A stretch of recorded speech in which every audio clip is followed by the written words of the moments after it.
Cauvery Business பார்த்துக்கிட்டு இருக்க வருங்கால கோடீஸ்வரர்கள் இவருக்கும் வணக்கம். வணக்கம். இந்த வீடியோவில் எதை பற்றி பார்க்க போகிறோம்னா eMudhra கம்பெனியோட ரிசல்ட் பார்க்க போகிறோம். அதுக்கப்புறம் சென்ட்ரல் டெபாசிட்டரி சர்வீஸ் CDSL பார்க்க போகிறோம். அண்ட் ஆல்சோ பட்ஜெட் பற்றி ஒரு முக்கியமான டிஸ்கஷன் இருக்குது. அதுக்கு தான் குருஜி ஜாயின் பண்ணுறார். Let's welcome. Right. Guruji join பண்ணுறார் அப்படின்னு சொல்லும்பொழுது ஒரு கமெண்ட் வந்திருக்கு. அவர் நீங்கள் ஏன் குருஜின்னு சொல்கிறீங்க அப்படிலாம் சொல்லக்கூடாது. அவர் சாதாரண ஒரு ஷேர் மார்க்கெட் அட்வைசர் அப்படின்னு இருக்காரு. அதெல்லாம் வேண்டாம், நீங்கள் சாதாரண ஒரு யூடியூபர் அப்படின்னு கூட சொல்லிட்டு போயிடலாம். ஏன் ஷேர் மார்க்கெட் அட்வைஸ் சொல்லணும் அப்படின்ட்டு. ஆக்சுவலாக இதுக்கு ஒரு சின்ன விளக்கம் கொடுக்கணும் அப்படின்னு நினைக்கிறேன். குருஜி அப்படிங்கிறது ஒரு செல்ஃப் ப்ரொஜெக்ஷன் அப்படின்னு ஒருத்தர் கமெண்ட் பண்ணியிருக்காரு. செல்ஃப் ப்ரொஜெக்ஷன்லாம் கிடையாது. இதற்கான காரணம் என்ன அப்படின்னா, இப்போ வந்து நீங்கள் கூகுள் மேப் யூஸ் பண்ணுறீங்க. கூகுள் மேப் யூஸ் பண்ணும்போது உங்களுக்கு அது கைட் பண்ணுது. லெஃப்ட்டில் போங்க, ரைட்டில் போங்க அப்படின்னு கைட் பண்ணுது. சொன்னதை கேட்காம நீங்கள் லெஃப்ட்டில் கட் பண்ணாமல் ஸ்ட்ரைட்டாக போயிட்டீங்கன்னா கூட அது உங்களை திட்டாது. ஏன்டா லெஃப்ட்டில் போனேன், திரும்பி போடா அப்படின்லாம் திட்டாது. மறுபடியும் அடுத்த ரூட் என்னவோ அதை கண்டுபிடிச்சி அதை சொல்லும். இந்த ரூட்டில் போனீங்கன்னா உங்கள் டெஸ்டினேஷன் ரீச் பண்ணலாம் அப்படின்னு சொல்லும். ஸோ அந்த சிஸ்டம் எதை பேஸ் பண்ணி இயங்குது அப்படின்னு பார்த்தீங்கன்னா GPS, அதாவது குளோபல் பொசிஷனிங் சிஸ்டம் அப்படின்னு சொல்லுவாங்க. அதே மாதிரி share market and Kaveri business நம்ம சேனல் எதை பேஸ் பண்ணி இயங்குது அப்படின்னு பார்த்தீங்கன்னா குரு பொசிஷனிங் சிஸ்டம் அப்படின்னு சொல்லலாம். ஓகேவா சார்? ஏன்னா இவர் என்ன பண்ணுறாருன்னா, அவருக்கு தெரிஞ்சதை மட்டும் நமக்கு சொல்லலை, உங்களுக்கு சொல்லலை, புதுசாக நிறைய விஷயங்களை சொல்லணும், சொல்லிக் கொடுக்கணும் அப்படிங்கிறத அவர் தேடி தேடி படிச்சுட்டு வந்து நிறைய டேட்டாவை கலெக்ட் பண்ணிட்டு வந்து சொல்கிறார். ஓகே, ஸோ கூகுள் மேப் எப்படி வந்து ஒவ்வொரு இடத்துலையும் அவங்க வந்து டேட்டா சென்டர்லாம் வச்சு மேப்பை வந்து கனெக்ட் பண்ணி வச்சுருக்காங்களோ, அதே மாதிரி நிறைய இடங்களில் இவர் நிறைய கனெக்ஷன் வச்சுருக்கார். அதுலேருந்து எடுத்துகிட்டு வந்து தான் இந்த விஷயங்கள்லாம் ஷேர் பண்ணுறாரு. ஸோ புதுசாக நிறைய விஷயங்களை சொல்கிறாரு. அதனால தான் குரு பொசிஷனிங் சிஸ்டம் அப்படின்னு இதுக்கு நம்ம பேர் வைக்கிறோம் இன்னிலேருந்து. ஓகேவா? இதுவும் ரொம்ப இம்பார்ட்டன்ட். நிறைய பேர் நம்ம சேனல் வந்து பார்க்குறது ஏதோ ஒன்று தெரிஞ்சுக்கிறதுக்காக வராங்க.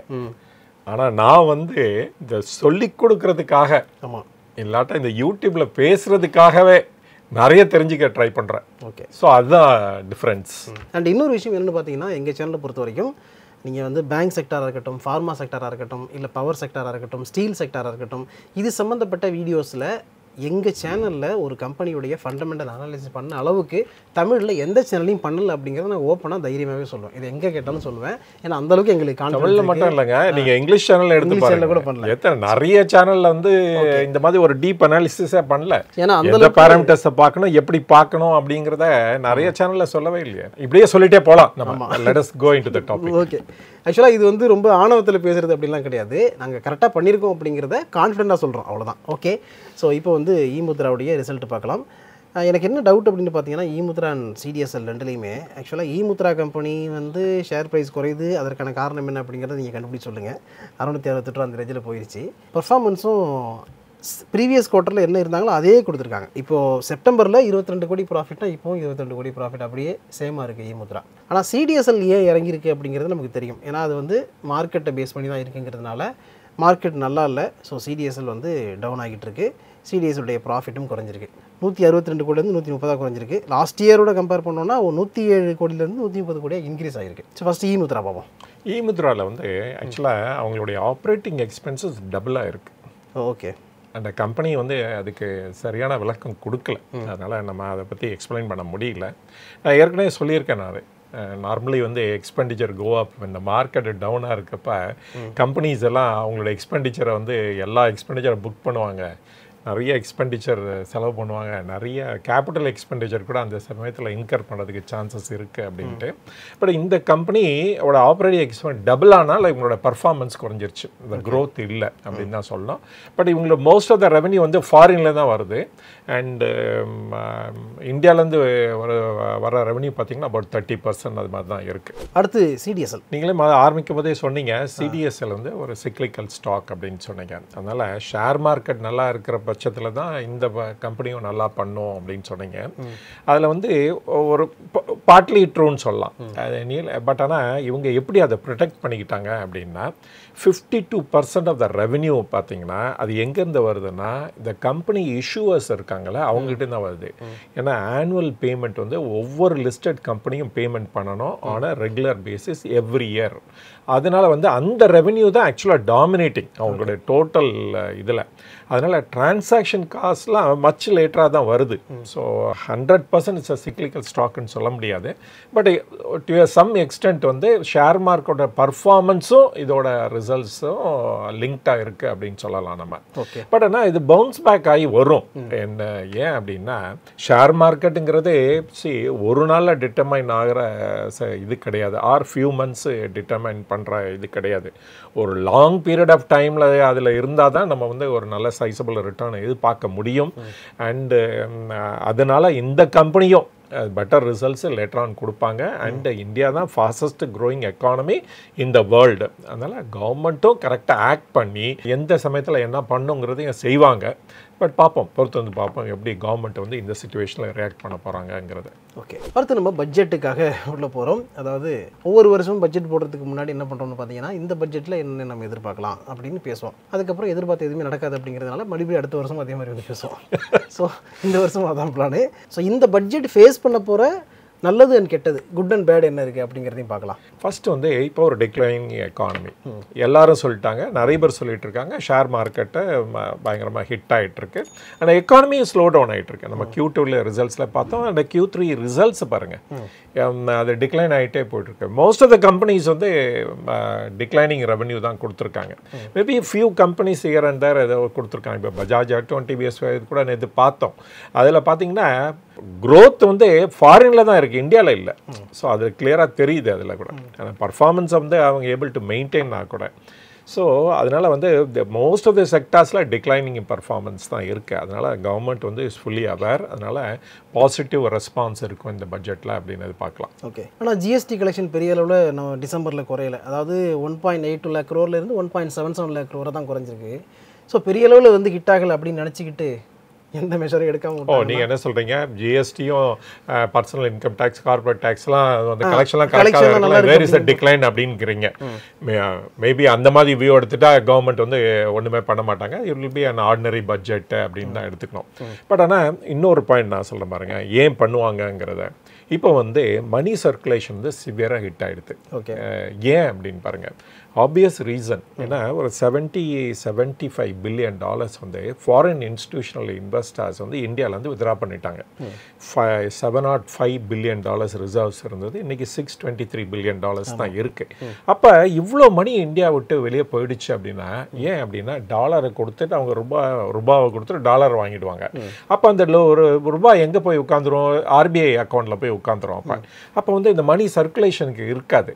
ஆர்பிஐ வந்து இந்த மணியை திருப்பியும் மார்க்கெட்டுக்கு கொண்டாந்தாதான் வந்து பேங்க்குக்கு ப்ராப்ளம் இருக்காது. அவங்க லெண்ட் பண்ணலாம், இல்லாட்டா அதை டெபாசிட் இன்க்ரீஸ் பண்ண செய்யலாம், எல்லாமே பண்ண முடியும். அதனால ஆர்பிஐ வந்து அந்த பேஸ் மணின்னு சொல்றாங்களா, இந்த M1 அப்படிங்கிறத அதை வந்து அவங்க செயல்பட்டு அதை இன்க்ரீஸ் பண்ண ட்ரை பண்ணுவாங்க. இந்த தடவை அது வந்து கவர்மெண்டோட டைரக்ஷனும் அதில் இருக்கும் அப்படின்னு எதிர்பார்க்கலாம். அதனால மணி சர்க்குலேஷன் இன்க்ரீஸ் ஆகிறப்ப டெபாசிட்டும் குரோ ஆகும், அட்வான்ஸும் இன்க்ரீஸ் ஆகணும்னு எதிர்பார்க்கலாம் நம்ம. இல்லை, இது இன்னைக்கு மட்டும் நடக்கல, ரொம்ப நாளாகவே நடந்துகிட்டு தான் இருக்குது. அண்ட் இன்னொரு விஷயம் பார்த்தீங்கன்னா, கொஞ்ச நாளைக்கு முன்னாடி இந்த ஃபாரெக்ஸ் ரிசர்வ்ல இருந்து ஒரு $50 பில்லியன் எடுத்து சர்க்குலேட் பண்ணாங்க அப்படிங்கிற செய்தியை நம்ம பார்த்தோம்.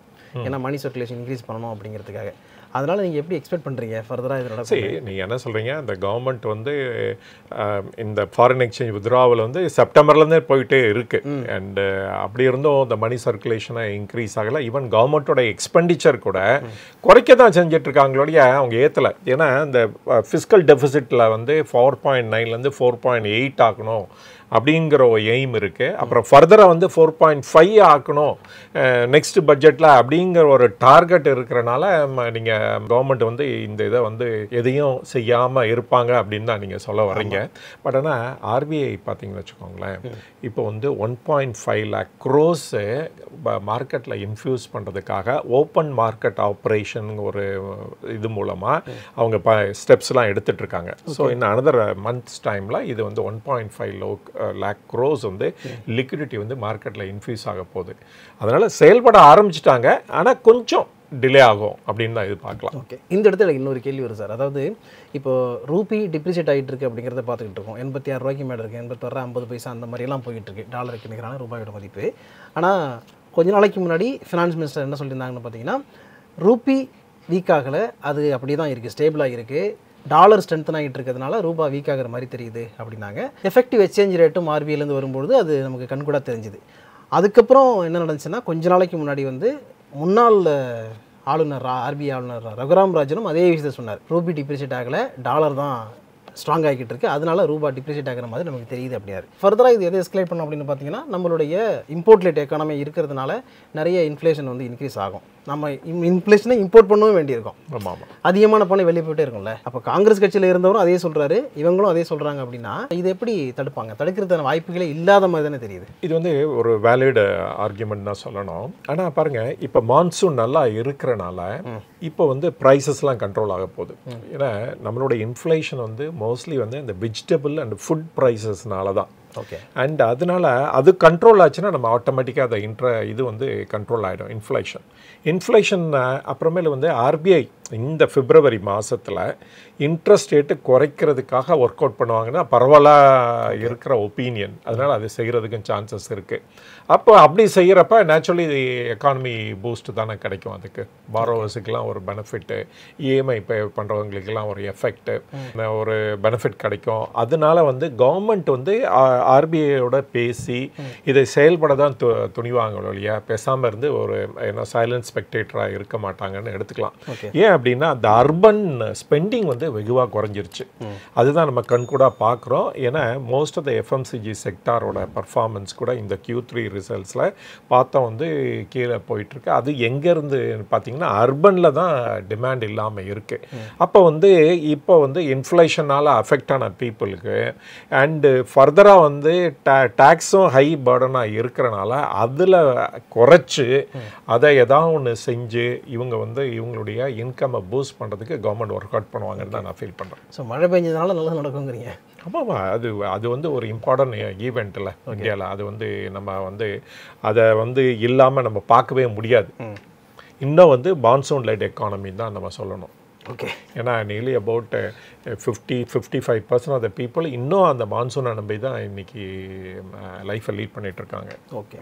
அடுத்து இன்னொரு முக்கியமான விஷயம் என்ன சார், இப்போ வந்து மிடில் கிளாஸ் பீப்புள் எடுத்துக்கிட்டோம்னா அவங்களுக்கு வந்து 2 பிரச்சனை. ஒன்று, நிறைய இஎம்ஐ போய்கிட்டே இருக்குது, இஎம்ஐ குறையவே இல்லை, ஏன்னா இன்ட்ரெஸ்ட் ரேட் கட் பண்ணல அப்படிங்கிறதுனால.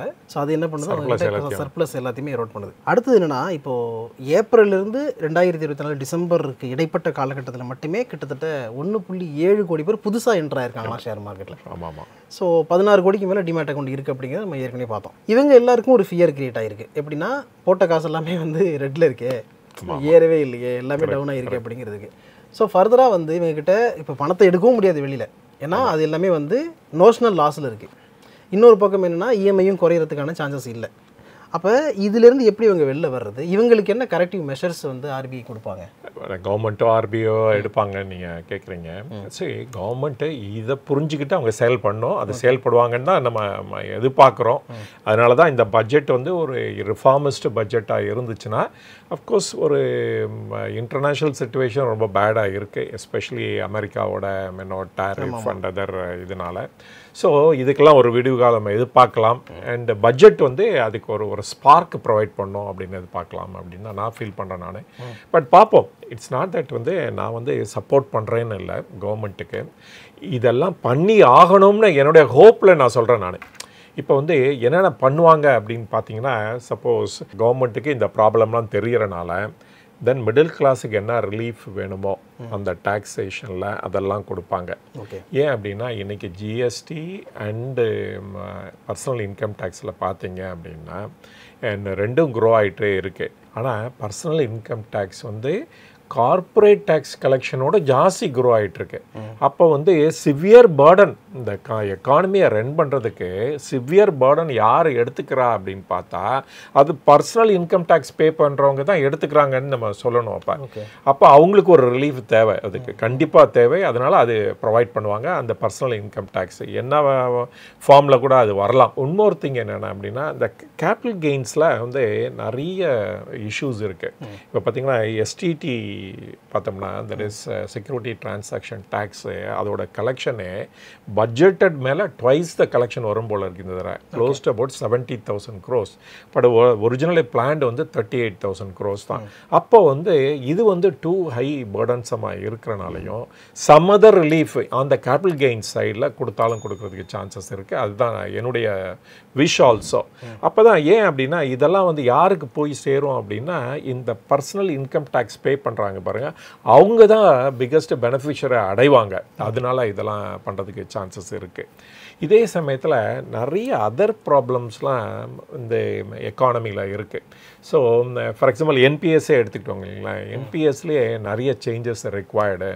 அண்ட் வந்து இன்றைக்கி வந்து ஆப்ஷன் என்ன அப்படின்னா என்பிஎஸ் வந்து ஒரு ஆப்ளிகேஷன் தான் வந்து பார்ட் ஆஃப் இண்டிவிஜுவல்ஸு. அதை வந்து மேண்டேட்ரி ஆக்கினா பெட்டராக இருக்கும். ஏதர் இபிஎஃப் இல்லாட்டா எம்பிஎஸ் அப்படின்னு சொல்லி ஒரு இது கொடுத்தாங்கன்னா மேபி அது கூட ஒரு பூஸ்டாக அமையும்.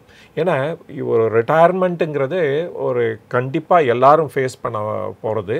அதுக்கு வந்து ஒரு பணம் வந்து இப்பயே சேமிக்க ஆரம்பித்தாங்கன்னா அது வந்து கவர்மெண்ட்லேருந்து ஒரு புஷ் கிடச்சிச்சின்னா அது பெட்டராக இருக்கும் அப்படின்னு நான் ஃபீல் பண்ணுறேன். அதனால் அது என்பிஎஸ் வந்து ஒரு பெஸ்ட்டு சிஸ்டம் ஆர் ஆல்டர்னேட் அப்படின்னு ஃபீல் பண்ணுறேன். அதுக்கு ஏதாவது ஒரு ரிஃபார்ம் இந்த பட்ஜெட்டில் வந்தாலும் அது வந்து நல்ல மூவ் அப்படிங்கிற நான் ஃபீல் பண்ணுறேன் நான். இதை தவிர வந்து டிடிஎஸ் வந்து ஒரு பெரிய பர்டன் ஃபார் ஆல். ஆக்சுவலாக அந்த டிடிஎஸ் வந்து ரேஷனலைஸ் பண்ணுறதும் ரொம்ப இம்பார்ட்டன்ட். அப்புறமேல வந்து இந்த டிடிஎஸ்ஸு ஒன்லி டேக்ஸ் பேயர்ஸ் மட்டும்தான் பே பண்ணுற மாதிரி அந்த இதுக்கும் சேஞ்சஸ் கொண்டு வந்தாங்கன்னா அதுவும் வந்து ஒரு போல்டு மூவாக இருக்கும் அப்படின்னு நான் ஃபீல் பண்ணுறேன். இது வந்து ரொம்ப நாளாக ஃபீல் பண்ணுறீங்க. ஆமாம். ஸோ நெக்ஸ்ட்டு வந்து கவர்மெண்ட் முக்கியமாக பண்ண போகிறது என்னன்னு பார்த்தீங்கன்னா பிஎல்ஐ வந்து சில செக்டாரில் வந்து பியூட்டிஃபுல்லாக ஒர்க் அவுட் ஆகிருக்கு. Like for example the room air conditioners and electronic இண்டஸ்ட்ரியில் பார்த்தீங்கன்னா நல்லா க்ரோத்து பார்க்குறோம் நம்ம. அதே பிஎல்ஐ ஸ்கீம் மித்த செக்டார்ஸ்க்கும் எக்ஸ்டெண்ட் பண்ணால் மேபி அதுவும் வந்து ஒரு பெரிய பூஸ்டாக அமையும் ஆக்சுவலாக. அண்ட் அதனால் அந்த பிஎல்ஐ ஸ்கீமை வந்து எக்ஸ்டெண்ட் பண்ணுறதுக்கும் கிரேட் சான்சஸ் இருக்குது அப்படின்னு நான் ஃபீல் பண்ணுறேன் இந்த தடவை. Okay sir. ஃபைனலாக இன்சூரன்ஸ் சார், முக்கியமாக ஹெல்த் இன்சூரன்ஸ். ஸோ ஹெல்த் இன்சூரன்ஸுக்கு வந்து நிறைய அவேர்னஸ் கிரியேட் ஆகிருக்கு, நிறைய பேர் அதை வந்து ஆர்வமாக எடுக்கிறாங்க. ஆனால் இது இன்னும் எல்லாருக்குமே போய் ரீச் ஆகணும் அப்படின்னா கவர்மெண்ட் வந்து அதில் ஒரு மெஷர் எடுக்கணும். முக்கியமாக என்னென்னா ஜிஎஸ்டி கம்மி பண்ணணும் சொல்லிகிட்டு இருக்கிறாங்க. ஏற்கனவே கம்மி இல்லை, அபாலிஷே பண்ணணும். அதுக்கு இன்னும் டெசிஷன் எடுக்கலை. அதுக்கு ஒரு டைம் லைன் கொடுத்து அவங்க பண்ணாங்கன்னா நல்லாயிருக்கும். அஃப்கோர்ஸ் ஜிஎஸ்டி கவுன்சில் தான் அதை டிசைட் பண்ணோம். பட் அதோட இன்னொன்று எதிர்பார்க்குறது என்ன அப்படின்னா யூனிவர்சல் லைசன்சிங் அப்படின்னு சொல்லிட்டு இருக்காங்க. தெர் இஸ் இப்போ எல்ஐசி கூட ஹெல்த் இன்சூரன்ஸ் கொடுக்கலாம். ஸோ அந்த மாதிரி ஒரு சிஸ்டம் வந்துச்சுன்னா பெட்டராக இருக்கும்னு நினைக்கிறேன். ஏன்னா இன்சூரன்ஸ் வந்து எல்லாத்துக்கும் போய் சேரணும். அண்ட் எஸ்பெஷலாக அந்த ஹெல்த் இன்சூரன்ஸ் வந்து ஒரு மஸ்ட்டு. அண்ட் ஏன்னா அது இன்ஃப்ளேஷன் வந்து இந்த ஹெல்த் மெடிக்கல் இதில் வந்து ரொம்ப ஹையாக இருக்குது. ஸோ அதனால் ஹெல்த் இன்சூரன்ஸ் தான் இன் அ வே வந்து சேவ் பண்ணோம் எல்லா இண்டிவிஜுவலையும். அதுக்கு ஒரு பெனிஃபிட் கொடுத்தாங்கன்னா அகெயின் இந்த டேக்ஸ் பேயர் வந்து இம்மென்ஸ்லி பெனிஃபிட் அடைவாங்க அப்படின்னு நான் ஃபீல் பண்ணுறேன் நான். ஓகே இதோட வீடியோ என்ன பண்ணிக்கிறோம். இவ்வளோ நேரம் நாங்கள் பேசுனது எல்லாமே எஜுகேஷனல் பர்பஸுக்காகவும் இன்ஃபர்மேட்டிவ் பர்பஸாக மட்டும் தான், சஜஷனும் அட்வைஸோ கொடுக்குறதாக இல்லை. அதனால் இதில் மென்ஷன் பண்ணியிருக்க ஸ்டாக்ஸை நீங்கள் வாங்கணும்னு நினச்சிங்கன்னா நல்லா தெரிஞ்ச செபி ரிஜிஸ்டர்ட் அட்வைசரை கேட்டுக்கிட்டு நீங்களும் ஓன் சர்ச் பண்ணிட்டு அதுக்கப்புறம் வாங்க. இதே மாதிரி அடுத்து ஒரு நல்ல வீடியோ மீட் பண்ணுவோம். அது வரைக்கும் உங்களை நீங்கள் பத்திரம் பார்த்துங்க. அண்ட் முக்கியமாக சண்டே மார்னிங் 11 o'clock குருஜி கூட பட்ஜெட் லைவ் செஷன் இருக்குது. ஓகே, அது நீங்கள் Cauvery Business.in வெப்சைட்டில் அக்சஸ் பண்ணலாம். அதற்கான டீட்டெயில் அங்கே கிடைக்கும், போய் பாருங்கள். அடுத்து ஒரு நல்ல வீடியோ மீட் பண்ணுவோம். அது வரைக்கும் உங்களை நீங்கள் பத்திரம் பார்த்துங்க. அதை இன்வெஸ்ட் பண்ணுங்கள். Thanks so much. தேங்க்யூ.